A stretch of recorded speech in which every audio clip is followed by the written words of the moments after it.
So I'm Jacqueline, founder CEO of Maven Energy. We're currently in the Blue Startups program, which is an amazing accelerator and one of the sponsors of Honolulu Tech Week. So we're so lucky to have been a part of that program so far. And I've been working in climate tech and utilities for over a decade and have always been really excited about working in Hawaii since Hawaii's been such a leading example and test bed for grid innovation and renewable energy tech. Bless you. So thank you again, everyone, for being here, and thank you, panelists, for being here. Everyone's just going to give a quick introduction, personal introduction, kind of like not fun facts, but just something interesting about yourself to get to know you as a person. Francois, did you want to start? Oh, I thought you were going to go from the youngest one. Oh, okay. Dante. Not the youngest. Hi, everyone. My name is Dante Hirata Epstein, and I'm the Community Outreach Officer at the Hawaii Green Infrastructure Authority. As you may know, we are Hawaii's public green bank. Unfortunately, our executive director, Gwen Yamamoto Lau, is on a plane right now, so I'm humbly filling in for her. I'm the Community Outreach Officer in charge of outreach, so I work on strategies to promote our programs, create collateral materials, as well as legislative and programmatic research, and also some of the interfacing with community organizations. I guess, what did you say, a fun fact, or? Yeah. Or not a fun fact, because no one likes giving fun facts about themselves. I'll say something that's kind of fun and also kept me in the energy space is I love, I'm kind of a birder in my free time. I'm into like bird rescue and bird rehab. And something that's been really surprising in the energy space is there's a lot of connections between like the birder and energy communities with things like, wind power. Fortunately, I work in solar, so not as much animosity there, but. Aloha mai kako, o Forrest Frizzell, ko'uinoa, mahalo for being here, and mahalo for Tiffany and I were together yesterday, and we were with Gwen as well, so we're kind of hanaho on the panel today, which is awesome. So I'm a co-founder and CEO of Shifted Energy. We are a Hawaii-founded and Hawaii-headquartered clean energy company. We're proud alumni of the Elemental Accelerator. My partner, Olin, is a serial technology entrepreneur, had filed about a dozen patents prior to starting Shifted. He sat on the clean energy board that made the decision for Hawaii to become the first state to have a 100% renewable energy portfolio standard. And it was the inspiration from that, but also this real worry about what was that actually going to mean for our families, especially the ones that aren't wealthy and can't buy their way off of this ever increasingly more complex grid.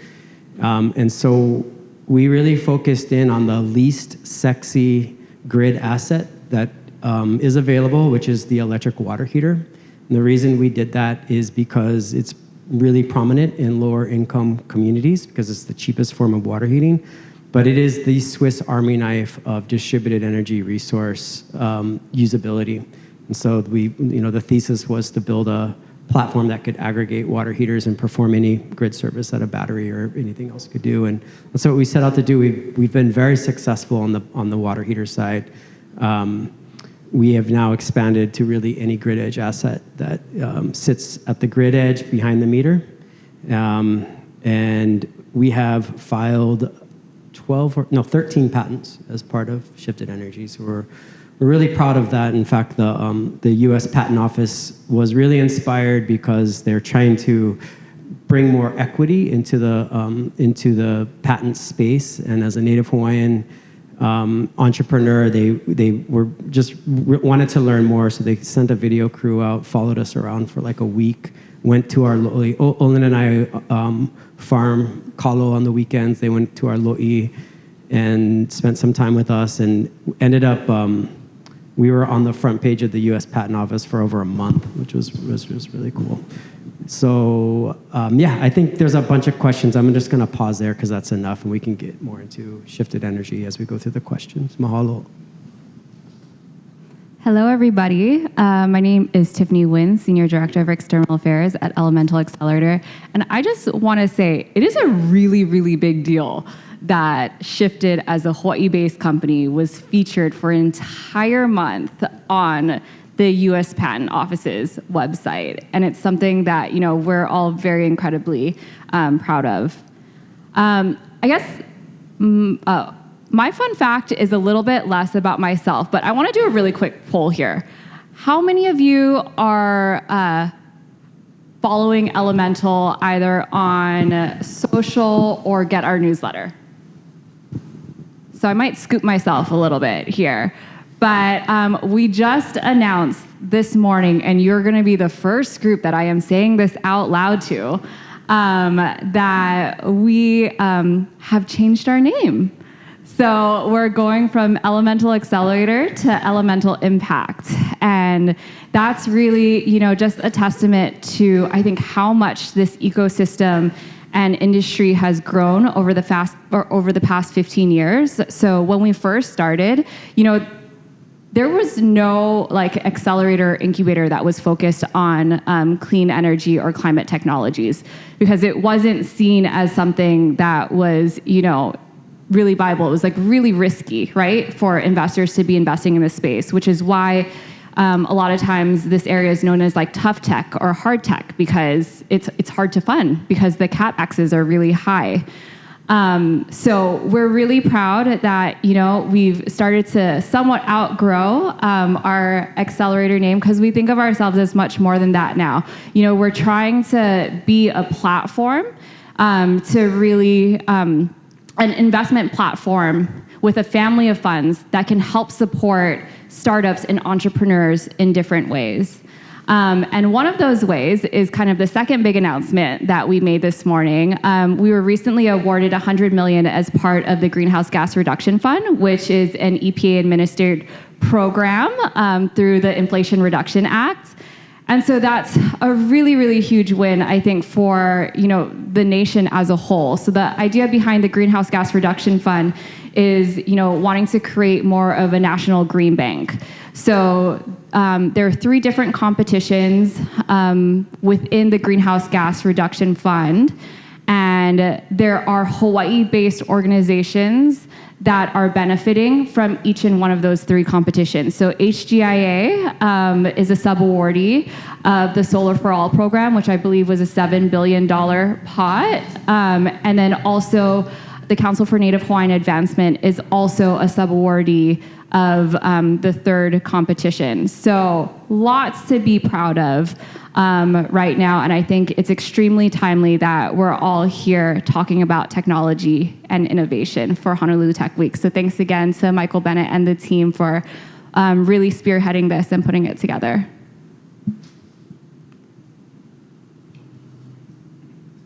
Hi, my name is Francois Rogers. I'm with the Blue Planet Alliance. So you're probably wondering, what is a nonprofit doing on here?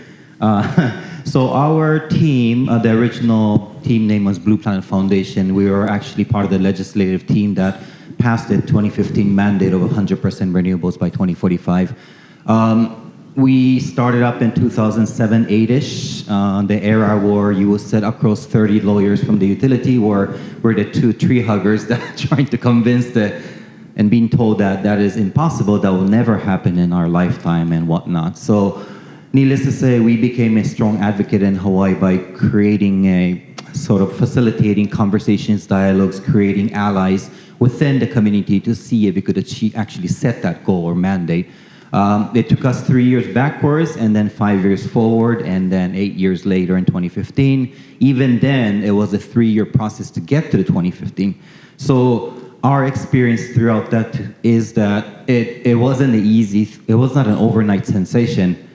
However, because Hawaii became the first landmark, the first state to actually pass that mandate, sooner or later, California followed and whatnot, and today, there's 20 jurisdictions throughout our country that already has a similar target, RPS or whatnot.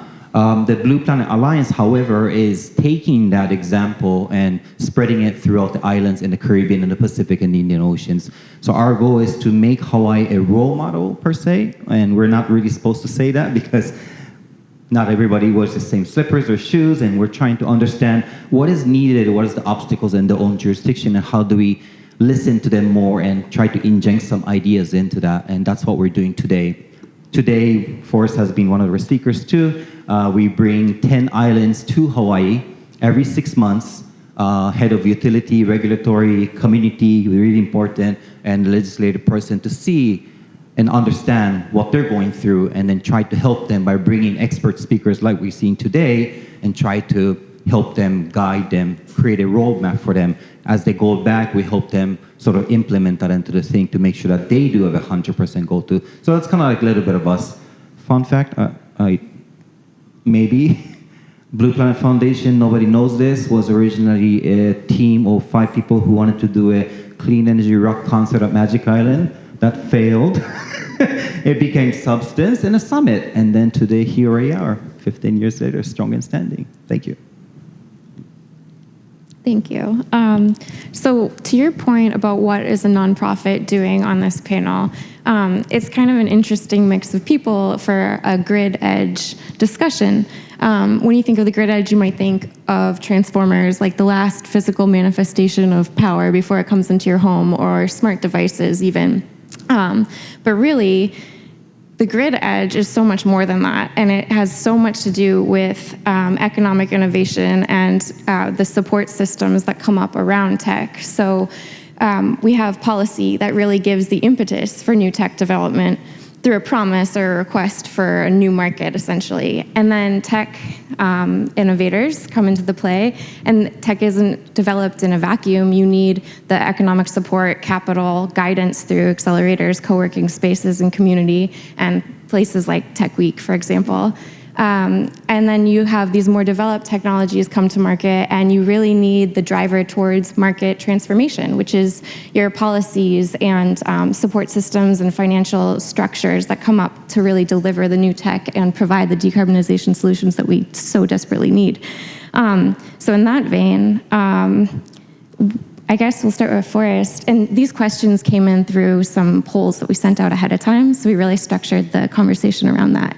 But we'll have room for Q&A at the end as well. So Shifted has been really successful in integrating smart technologies into the grid. So in your opinion, how important is collaboration between tech innovators and utilities in advancing grid modernization, and how can we foster more of that? Wow. Don't start with the easy question. Well, I'm going to wear the lens, the shifted energy lens, to answer this question, and that is, how are we democratizing the quest to get to a clean energy future? And so a lot of it is like, how do you define community? But for us, success is being really engaged with with community partners in community that we want to go and do our work. So I'll give you a couple of examples. Like, we've been doing some really neat work in Department of Hawaiian Homelands, specifically in Waianae, Nanakuli, and Waimanalo. So I live in Waimanalo Homestead. I'm a part of the community. I know all our community leaders. I've done work in Waianae and Nanakuli as well, and it was important for us because there's so much misinformation, and people just don't see themselves in this transition. Like, if you don't own a single family home and you have equity in that home, like, you're not financing solar, you're not buying an EV, you're not getting batteries, and so you just don't see yourself in it, and you've largely checked out. And then we're also asking these communities to host, right? These communities are hosting grid scale solar, they're hosting grid scale wind. Waianae hosts a landfill, and so it's just this like constant barragement of people coming in and extracting, but the people who live there don't really benefit.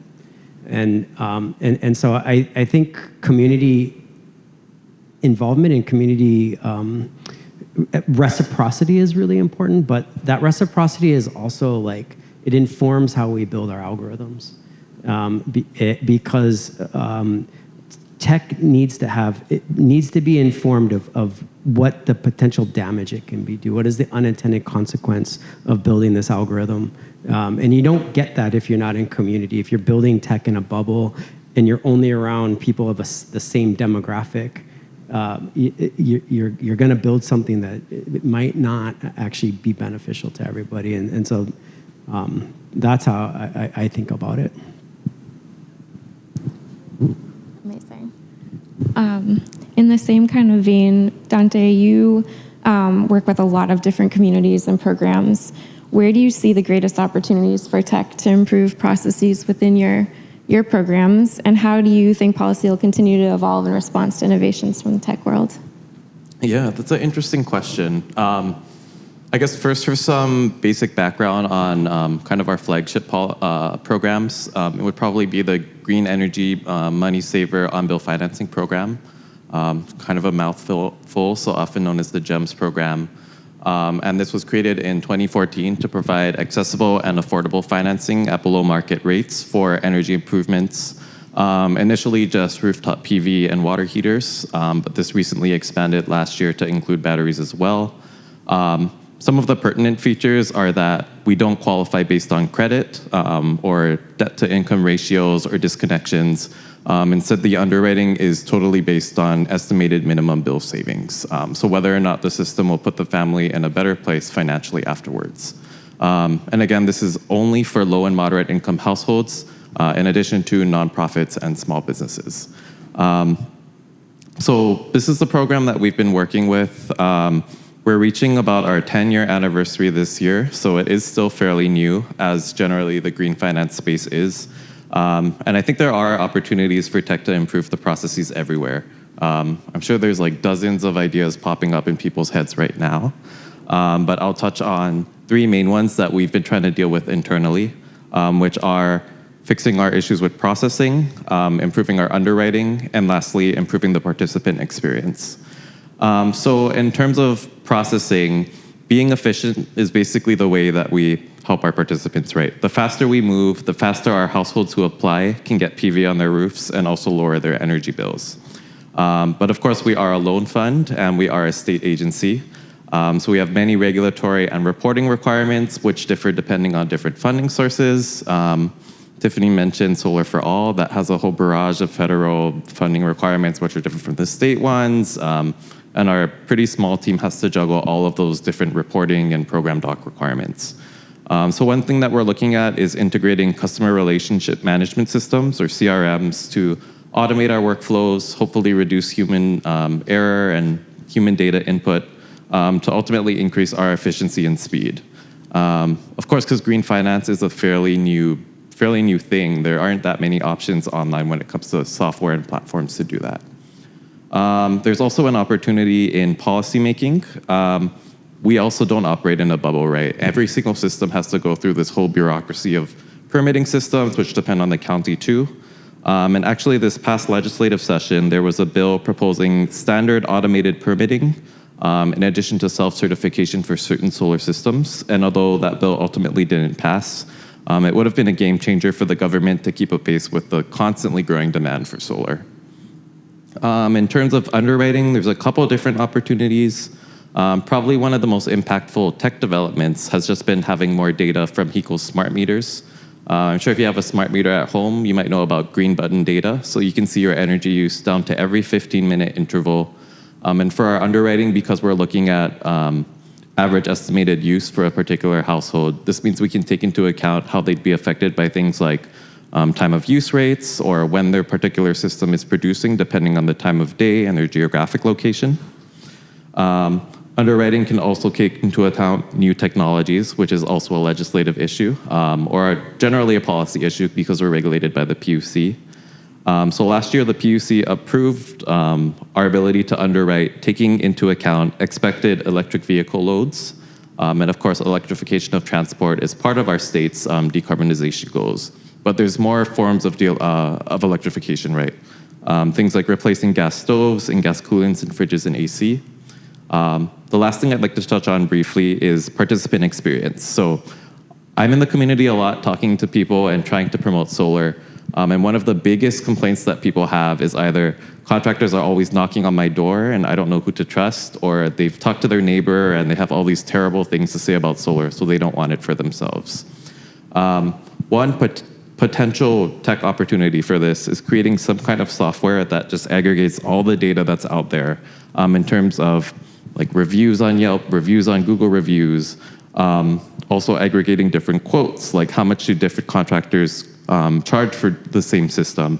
Having one simplified place where customers can get all this information would mean even households who don't have the time to get different quotes from 3 or 4 contractors, as the government tends to recommend, can still get a competitively priced system. Yeah, lots of opportunities. Okay, amazing. So I just heard ideas for maybe 10 different startups come from you. If you're looking for a new idea, talk to Dante afterwards. So Tiffany, this kind of lays up into that. When you're evaluating new tech companies aiming to innovate at the grid edge, what qualities do you prioritize in their tech, team dynamics, and overall business strategy? And what skills or business insights should aspiring innovators cultivate to make a meaningful impact in this space? Yeah, I think when we're looking at startups and solutions, we're looking at scalability. Solving for climate change is a pretty hefty goal. So one of our missions are just to look for like the best founders and solutions that exist like in the world. So in addition to looking at the solution itself, the team is really important. We at Elemental, we really pride ourselves on working at that intersection of innovation and social equity. And we actually require social impact as part of every single project that we fund. And we'll fund projects anywhere from $1 million, now up to this year, $3 million. And that's, deploying a project anywhere in the world, because we know all projects are deployed in a community of some kind, right? So I think the diversity of team is really important, because we want to see teams that have, people that are making decisions that have some of that lived experience that they're trying to solve for. I would say another thing that's really important for any startup is just to look at teams that have a really clear go-to-market strategy. And especially for grid edge, like ones that, have a really clear plan about how they're going to connect to the grid in the markets that they want to enter. Thanks. Good answer. Great. So let's see, one for Francois. Policy lays, we talked about how it lays the groundwork for tech programs or tech progress. And you've done a lot of work, especially with your recent cohorts, bringing in other island nations and teaching them how to get on the path to net zero. Looking ahead, how do you see the growth of Hawaii's tech sector, both in terms of innovation and workforce development, contributing to the state's future decarbonization goals? And could this model be expanded through your cohort? Yeah, again, so I just have to let you know, I'm not a tech company, but what we see is that we drive the climate ambition, right? Our job is to make sure that there's a green light for the market. It's not my job to install the solar or put those gadgets on, because we have force for that. So we're good for that. But I think that the harder part is that how do you get the dialogue started? And better yet, what are the differences at each of these jurisdictions? Hawaii is very unique in its own way. And recently we had Grenada, who was here. Everything seemed fine. We set a 2040 goal for 100% water in Hawaii. They go back 6 months later, get hit by a huge Category 5. The entire solar panels are lifted in the air and it's gone. The huge investment, everything is gone.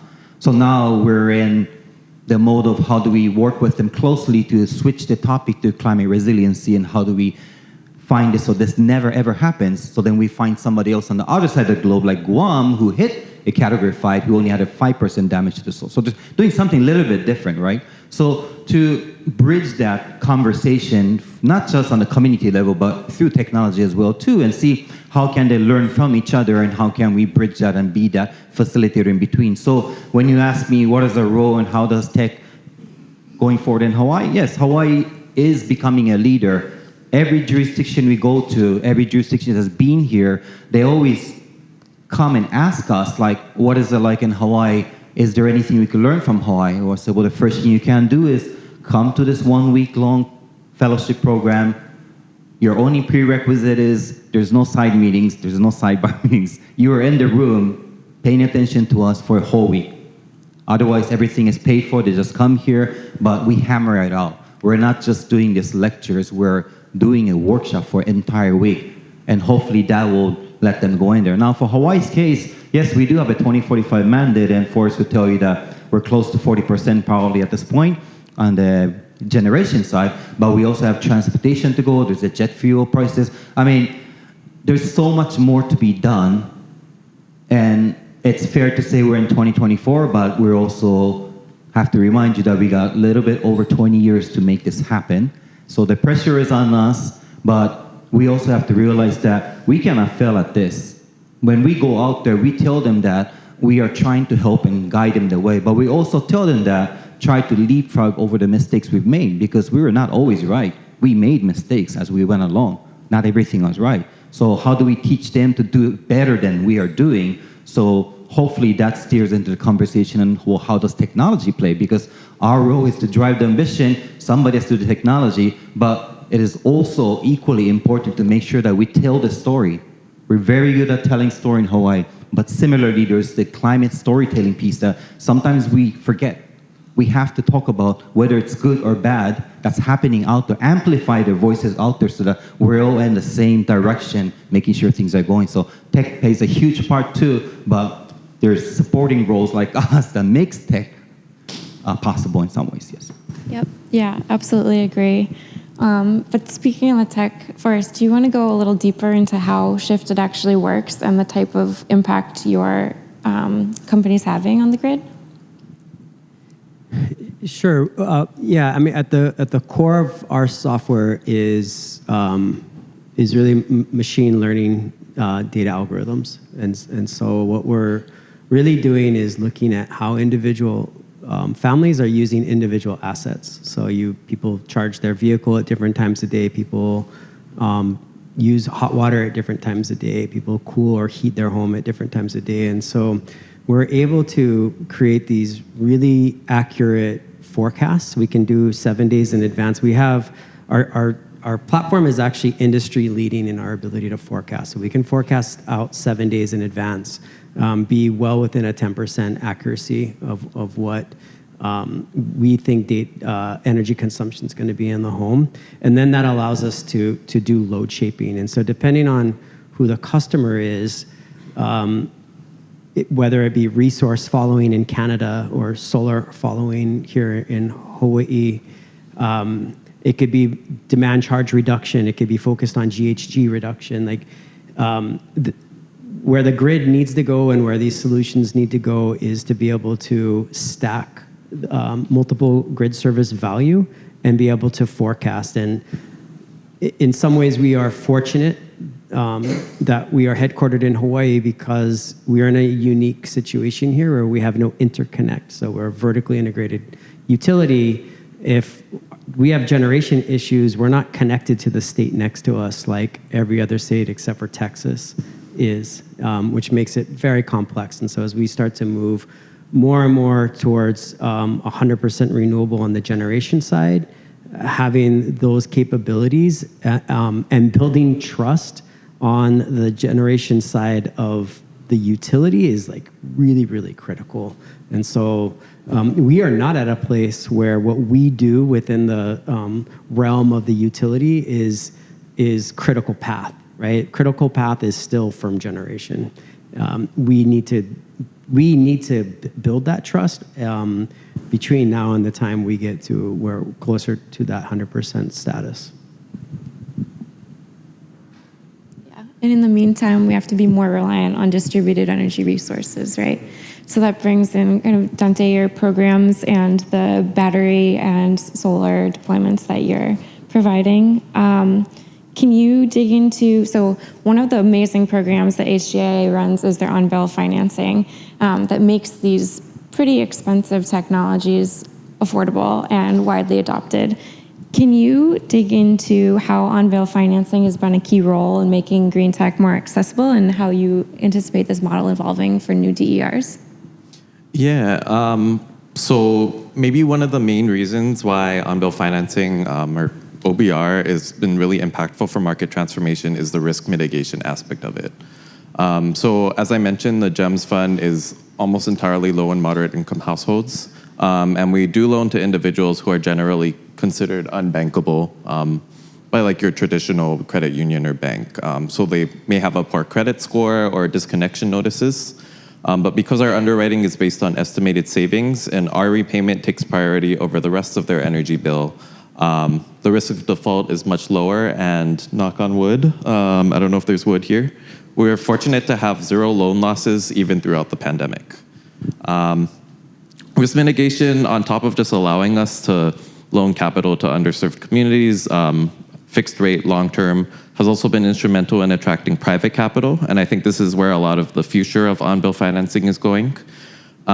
We had a similar program launched this past July, which has a similar risk mitigator, which was our Hawaii Commercial Property Assess Clean Energy and Resiliency, or High C PACER program, which uses capital from private lenders to finance a wider scope than GEMS.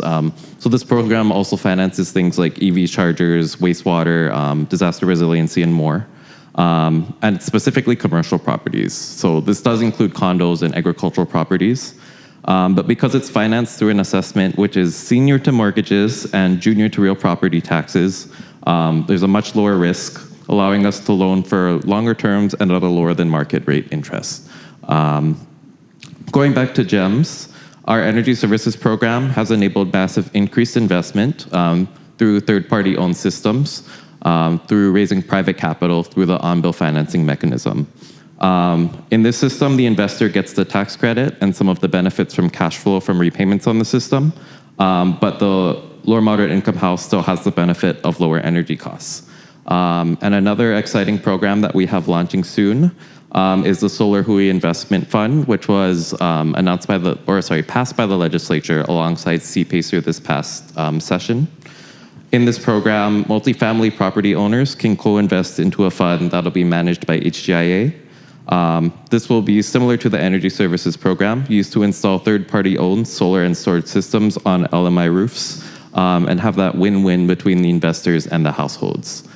This program is still being designed, hoping to launch in the next couple months. So if we do have any like fintech entrepreneurs or people interested in clean energy portfolio management, please contact us. Okay, thank you. I think it would be good to wrap it up, keep it on the future-looking opportunities now, and then take a couple Q&A just from the audience. And if there aren't Q&A, I have more questions. But Tiffany, as the landscape changes, what are there any companies or innovations you're hoping to see come across the Elemental deal desk, and what kind of skills are going to support that? Yeah, I had to ask my energy team in-house as our in-house grid experts on this one. So bear with me, because I just want to make sure that I'm getting this right.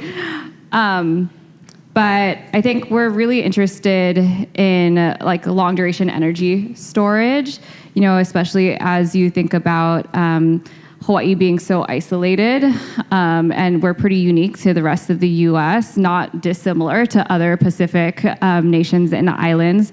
So I think those types of technologies will be really important. Innovation around demand side management, we're really fortunate, to have like folks like Shifted and now Maven that are, really thinking deeply in this area. And yeah, I think as we see more natural disasters, just more tech that can help, with the resilience aspect of hardening our systems. So, yeah. Okay, thanks. Did anyone have any questions for the panelists?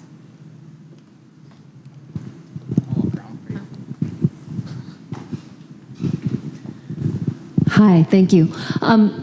Francois, you mentioned that there were some, sorry, you mentioned that there were some mistakes that had been made, you feel like, over the course of the past 10, 15 years as Hawaii has been an innovator. Can you speak to what some of those are and what some of the mistakes you're hoping that some of the other places you're looking at, and maybe everybody can jump in, like seeing where there were missteps and what lessons have been learned?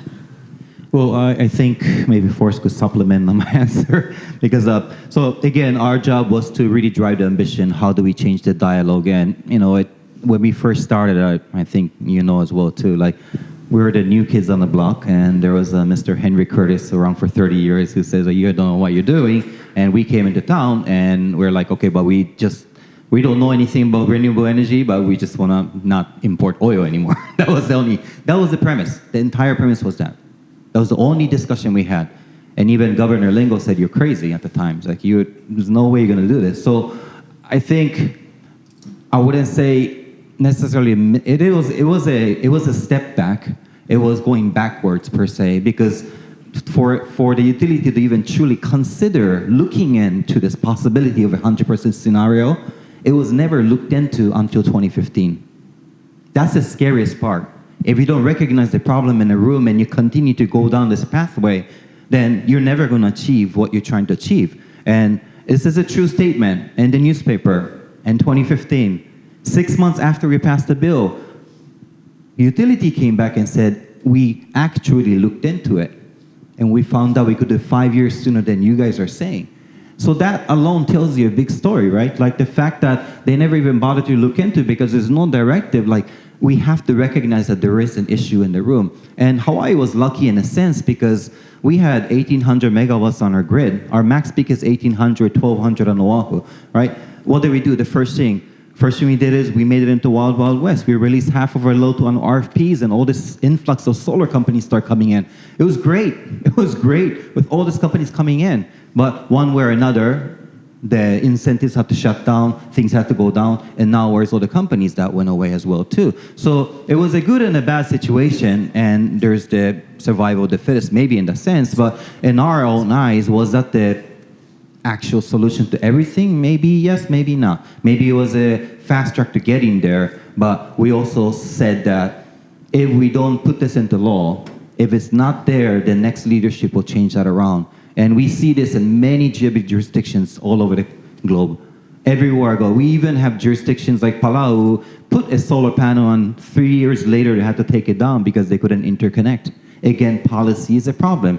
Not being able to agree on something is a problem. And all of these are lessons that we've learned, and we still see it out there. So when we talk to these jurisdictions or any state that we talk to today, we said, if you're serious, if you at least have the mindset to say 100% is possible, then we have something going. So that's the first thing that we tell them, to make sure you alleviate that. Because if you're still saying that it's a hoax, we're not getting anywhere in this stuff. So that's the part. But on the tech side, I think Forrest maybe you want to add a little bit. Yeah, I guess I'm going to maybe be a little more honest. It was amazing that we led. We were the first state. We had, I think Elemental had the, postcard from the future. Was that 10 years ago? Maybe 15 years ago? But to be really frank, like every other state has passed us up. There's zero policy for the utility to work with local companies. The Utility Commission hasn't built policy. The Hawaii legislator hasn't built policy. And so even a company like mine, I've lost every RFP that I've ever responded to with Hawaiian Electric to be a prime contractor. The work that we do with Hawaiian Electric is always as a sub. And so I think the mindset shift away from military, tourism, or development into creating additional or new innovative economies, like we are sleepwalking into, I think, disaster in changing our economy. And energy should have been the place that we did it, and unfortunately, we haven't done that. And so I think that's where the opportunity still lies. Like there's still a ton of work to do, but we need to incentivize building actually local workforce around innovation, not just somebody that can install a solar panel. Not that that's bad, but we need to diversify our economy, and we missed that. We've missed that opportunity. It's been 15 years and it hasn't been developed. And just to add to the workforce part that came up, so at the time we had a board member who was the head of he was the dean of the engineering at UH, and his very first question was, do we build classes for students that's even going to be able to ride this green wave? That was back in 2007, I think. But he also added on to say that, but you first have to decide who you're going to hire. Are you going to hire professors who could teach the courses? Are you going to hire professors that could teach them to build stuff? Or are you going to hire professors and courses that's going to maintain it? And these are totally different things, right? And we didn't even have that kind of infrastructure. You go to places like Saipan and they want to change, but the reality is that the utility has a big debt that the hospital hasn't paid them. And the hospital has a big bill because the people cannot pay the money of the bills. So it goes back to government. How do you get rid of the $60 million debt that Saipan has today? If you take that and put it back into the purse, they could advance. So there's so many barriers in different jurisdictions that we're unaware of. And even utility alone, we could put out RFP like Hawaii did in places like American Samoa. But the reality is government-owned utility.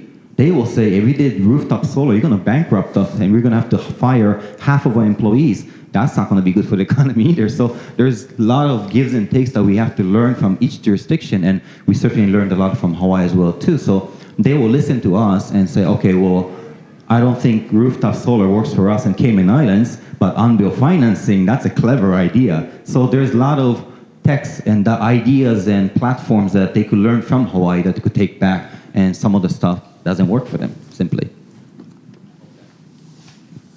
We have a question right here in the back.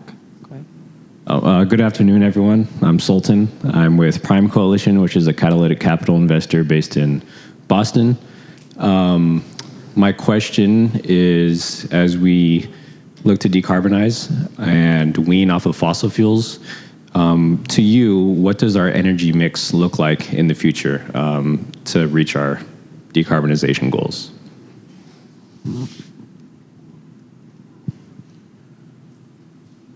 I don't have an exact answer, but we do a lot of work at the Hawaii State Energy Office, which is working on they might have finished their decarbonization report, which is supposed to get us to 2050, 2045, is that right? I think they said if every single rooftop that's able to bear solar now did have rooftop solar, that would only get us to about 30% of where we needed to be, so the rest of it would need to be a mix of other technologies. I think other people might have a greater sense of what those are, but I know it includes like community solar, biofuels, mix of different things. Yeah, in 2018, Elemental released a report called Transcending Oil, and the website is still up. It's a really great report that we did in partnership with Rhodium Group. And actually, if you're curious, Sultan, who also used to be an intern at Elemental, by the way, if you go onto the Transcending Oil website, you can actually play around with the energy mix for not only the state, but different islands. And kind of like see where, if you pick more solar, like where more wind or like geothermal or others would come in. So also, similar to Dante, I don't have the exact answer. I think a lot of us are still trying to figure it out right now. But I will say that it does absolutely need to be a mix. Okay, I think we have time for one or two final questions. Thanks very much. So interesting. Hi, Forrest. Aloha, everybody. Jacqueline, I'm really interested in learning how people and companies make decisions about transition and new technology, and how to dissolve the inertia that exists, the indecision and the uncertainty. How does Maven do that? Can you share for a few minutes? Sure. Do you mean how we make decisions about the tech to use and what problems to pursue, or how you help people make those decisions? Oh, okay. How you reduce the inertia and the uncertainty. I'm so glad you asked. Thank you. I'm glad you're glad. Okay, so Maven, for those of you that don't know, is a software platform that helps utilities reach their decarbonization and energy saving goals faster and at less cost. And we do that by helping residents, homeowners, and renters connect with the right solutions for their home and enroll in rebates and incentive programs with less friction. So we start by enabling anyone to conduct their own virtual energy assessment. We have an app that you can use if your utility is registered and partnered with Maven. And you can log in, sync with your utility accounts. We'll use that data to build a baseline profile of your home, your energy profile. And then it guides you through on-screen instructions to collect all of the data required for the rest of your energy model, everything from the structural information of your home, all plug-load appliances, and mechanical inventory. And then that data goes through Maven Intelligence, and we run a variety of simulations that calculate exactly what the cost and carbon savings is with every upgrade you could adopt. And then we provide you with a report that compares all of your options in dollars and in kilograms of CO2. And so then you can decide, depending on whether you're motivated to save on energy costs, which I think we all are, but also if carbon reduction is your priority, you can filter the report in that sense too. And this, I apologize, the video is not working, but I'm happy to give you a full demo afterwards. You can scroll through, and it's a bunch of recommendations customized for your home, and then also brings in all of the local programs as well. So it'll recommend like HGIA's on-bill financing, if that's applicable. So it's kind of like making it really easy for you to understand all of your options and then helping you make the best decision for your home. Yeah, thanks for asking. Oh yeah.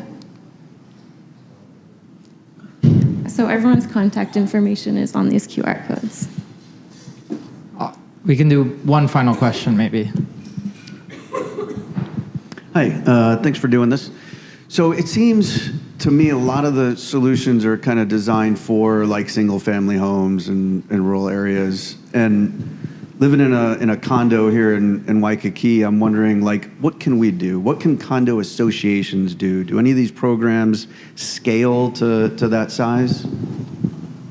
Yeah, I could take that. So we have a grid services contract with Hawaiian Electric. We have purposefully 90% of those enrolled in that program are in multifamily buildings. It's a water heater program. It's an entry point for us. We work with large-scale property managers and then go to individual properties and go from there. There's car park rooftop solar. There's transition to heat pump water heaters that is massively beneficial to a home. I can give you a couple of examples. I mean, we have some families that we're working with. They're larger families, single family home, but we're seeing sometimes up to $500 in a reduction in an electric bill just from installing a heat pump water heater. So there's getting approval through the HOA to make those transitions, having them EV ready. I think that's really critical, especially in Hawaii. A lot of our condos are older, so there needs to be, I think, some funding that needs to be available to make as part of that transition. And then you can probably speak more to this. There's community solar where you can buy in to community solar and help offset some of your electric bill as well. Yeah, so briefly, community solar is kind of a subscription-based model for solar energy. So it wouldn't be on your roof, it would be hosted someplace else. It's a little bit different from utility scale solar, especially if you work with a local organization like Shake Energy is one of the big players in that space. They typically work with the community that's going to host the solar, as well as the communities that subscribe to the solar to plan the installation and sometimes co-own the installed solar too. So basically you'd be able to benefit from the solar without having a roof. I'll just add one more quick, is there's two things. So through Hawaii Energy, there's a program where they'll actually send someone to your home to replace like power strips and aerators and light bulbs and like kind of the low-hanging fruit. But also the time of use rate, if you can enroll in that and then also shift your usage like 20 to 22% on average off of off-peak time, there's a significant savings, and you'll be using power when it's the cleanest. So that's something that pretty much everyone can do, and it's free. Awesome. Thank you so much. Let's give them a round of applause. One other thing I want to just